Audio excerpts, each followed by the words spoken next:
All right. Good afternoon. I'm here with Elizabeth Shlom, Dr. Elizabeth Shlom, President of the State Council from 2014 to 2015. Welcome. Thank you. Glad to be here.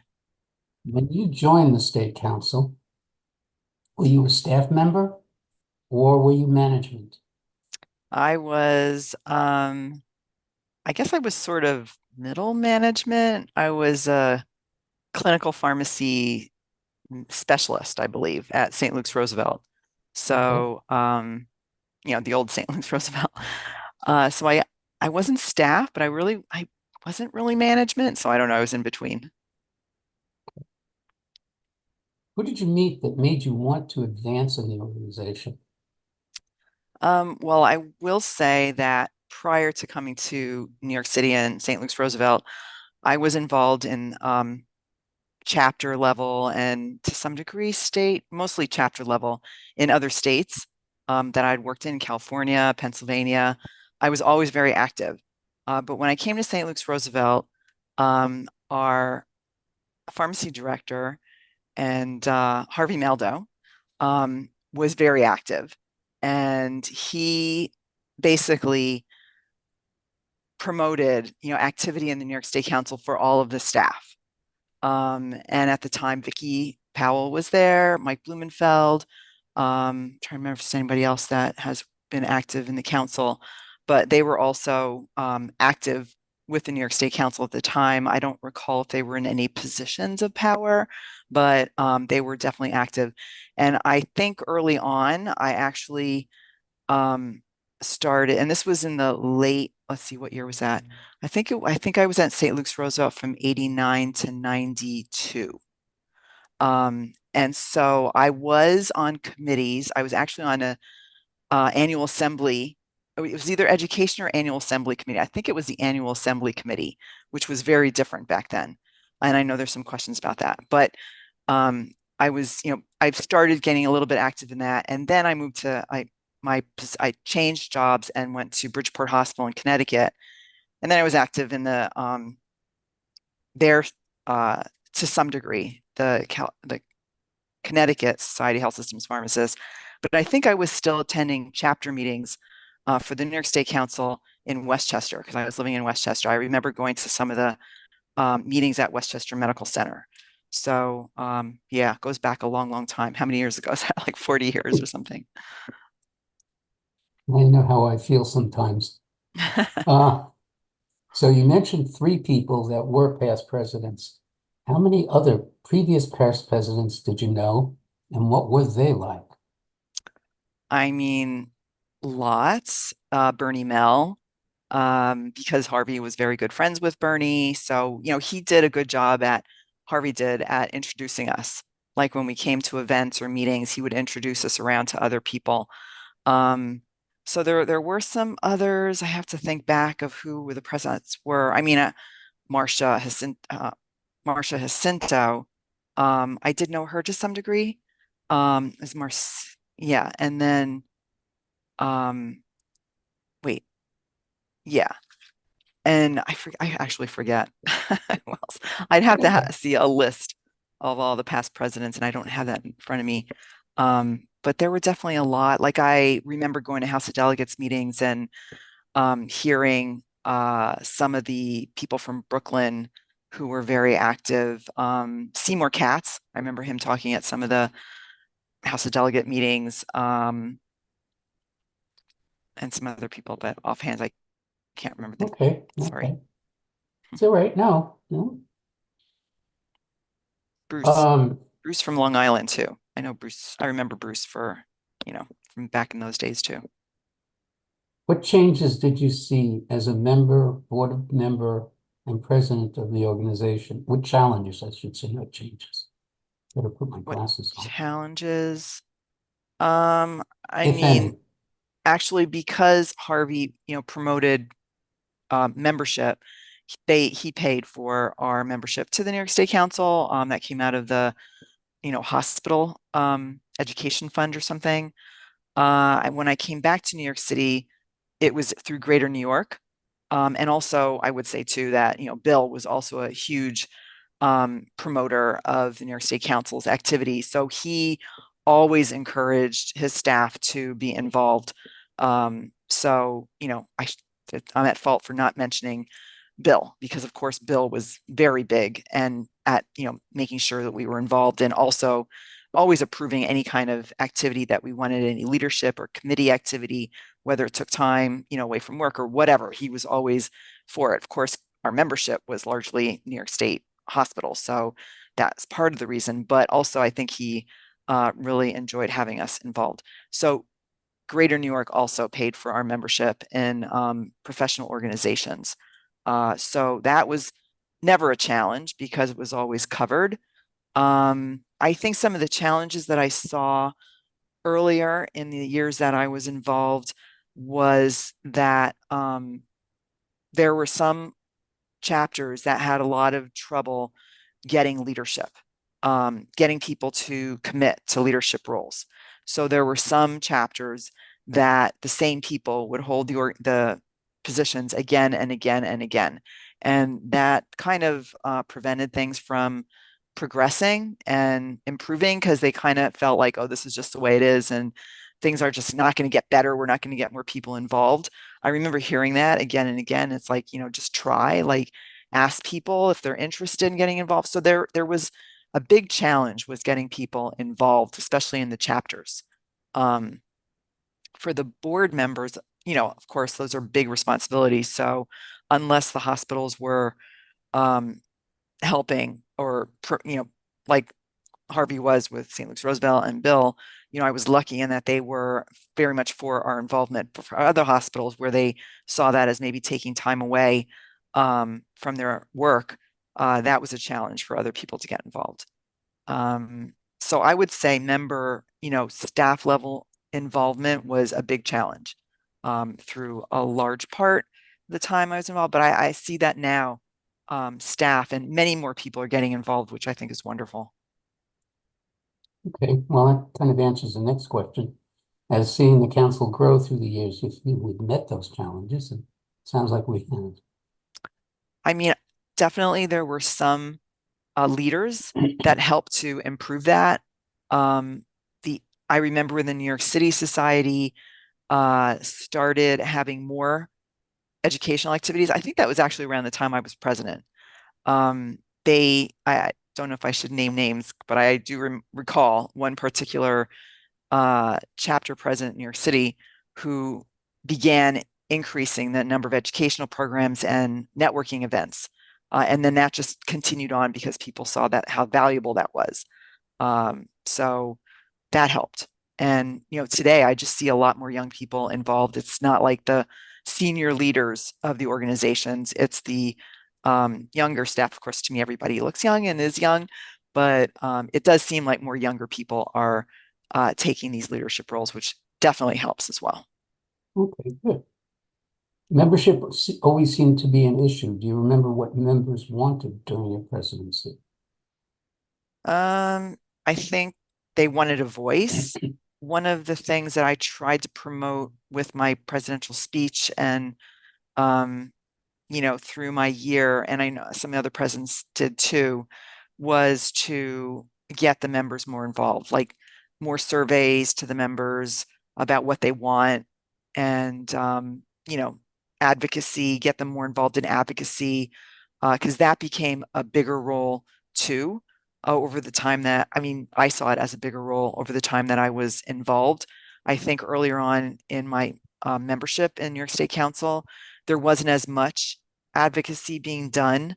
And as time went on, definitely during my presidency and before my presidency, but at that time, you could see that members were getting more involved. We were getting more involved. We were going up to Albany multiple times a year to talk to representatives, going down to DC. So the advocacy portion, I think getting the members involved, because that's like a scary area for people to go and talk to their representatives, even in their own, towns or communities, counties. So getting people to do that is a big step. And I think there was a lot of advances in that, which also helped to bring our presence more and help bring things to fruition. Um, with the government, whether it's the state government or the national. And I'd also say that Lee Briscoe Dwyer had a great role in getting people involved. She was always very active with that, and that helped to spur things along, I would say. Okay. Were there any major mishaps, major issues or mishaps when you were president, which would be useful for future presidents not to repeat? Mishaps. I don't recall any mishaps. I mean, sure, there are board members that maybe aren't pulling their weight. Um, and that's always, people say that they're going to take on the responsibilities. And then when they get into it, they find out how much it is and they aren't able to for whatever reason. So we did have that during my presidential year, where we had to have some difficult conversations and then put people in temporary positions. I don't know if there's a way to prevent that. I think just making sure that people, realize what is involved and are making a commitment that they really need to stick with. Um, the other thing that happened about my time in my presidential year was that we changed our executive director from Deb Feinberg to Sean, and we went through the whole interview process. Thankfully, Sean's been great and has stuck with us and has done some great things for the council. So that's not really a mishap. That was something that happened during my presidential year. Okay. Okay. You talked about the annual assemblies. When you became a member, what were the early annual assemblies like and where were they held? They were in the fall, first of all, and they were held in the what's that called? Up in the mountains. Catskills? Yes, in the Catskills. Yes, yes. I remember a few in the Catskills. I forget the names of the places. Do you remember? You probably I, remember. I live up there now. Oh, you So do. yes, Was Ellenville? One was in Ellenville, right? Which that one was the was Nevele. the Nevele? Yes, yes, yes, yes, yes. That was Harvey's year. Oh, there you go. When was he Mhm. president? Was he president when I was 95. 95? Okay, Yep. that was after I worked at, that was when I first started at Greater New York. So he was, I guess, in leadership roles, not president when I was at St. Louis Roosevelt. But Nevele, I do remember the Nevele pretty well. I remember that it was pretty run down. But anyway, the numbers were pretty good at the annual assembly. I don't remember them being bad. I think they were pretty good, probably not 500, but like 250 or so. And I think I might have been around the year that they switched from fall to spring. Um, That was the next and year. pardon? That was the next year. Also Oh, Harvey's year. that's right, because he did a year and a half. Correct. His presidency was extended so that it could all be gelled together. Yeah, I do remember that now. But yeah, so the very early ones were there in the Catskills. And then we started doing them around the state. I remember some Buffalo at one of the an Indian reservation hotel. And then of course we did it at the place in of course I can't remember names anymore. The other Indian reservation in Verona, Rome. Turning Stone. Yeah, Turning Stone. Actually, I love Turning Stone. It towards the end it got better. It wasn't as good when we went for the first ones, but at the end I kind of was sad that we weren't going to go there anymore. And then the New York City area ones like Westchester and Rybrook Hilton, maybe. We did a couple. They were very low attended because so many people from the New York downstate area were going and they wouldn't stay overnight. They would commute from home. And that, because of that, the council lost a lot of money. So the decision was made to, do it more in the Albany area, keep it there, and get better deals because everybody loves I can't remember anything. Saratoga, Lake George. Lake Everybody loved George. Lake George. and Saratoga, Saratoga has been great. The numbers have been good, and it's good to have it consistently at the same place because that way, people can plan. And even though it's a distance from Buffalo, it's a distance from this downstate. You plan to go there. That's where it's going to be. So it makes it easier. Having it in the far ends of the state just didn't really work. People wouldn't travel that far. So the more central area in Albany has been working better Okay. from what I've seen. When you were president, was the annual assembly, and I'll say it this way, busy, chaotic, or sedate as a president itself, that you felt going around uh, as you were involved in the assembly? I use I those mean, three terms. it was definitely not sedate. I've never been to an annual assembly, especially as president. It would not be sedate. I remember the annual assembly as president being busy. I wouldn't say chaotic.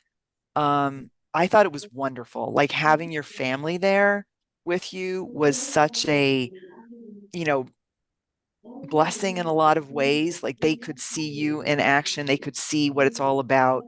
They've heard about it for so mmany years, and now they're actually seeing it.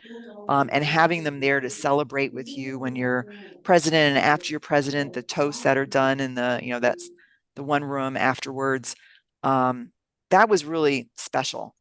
So for me, I would call the annual assembly when I became president a special annual assembly. I didn't see it as chaotic. Sure, you're running around and you're trying to get to everything, um, but I mean, if you're being president, you've already been through the annual assembly many times, most likely, so you know what it's all about. So it's to me, it was just like you just know where you're going time after, for each portion of the day. So you just get to that thing. But yeah, I thought it's a very special time. Okay. Generational changes. When you started, did you feel you needed to work your way up to the presidency? Absolutely. Okay. Absolutely. Now, new members have a very different philosophy of needing more evenly divided time between work and play. How do we help them to assume these roles in the state council? And will the new members be able to move the council forward? I mean, from what I'm seeing, there is a lot of work and play involved in the council with the younger members as far as them, like their pharmacy family is the council. So I think a lot of people are putting their personal time into council events because they feel it's a special place, and the people that they know there are like, very close to them, family like.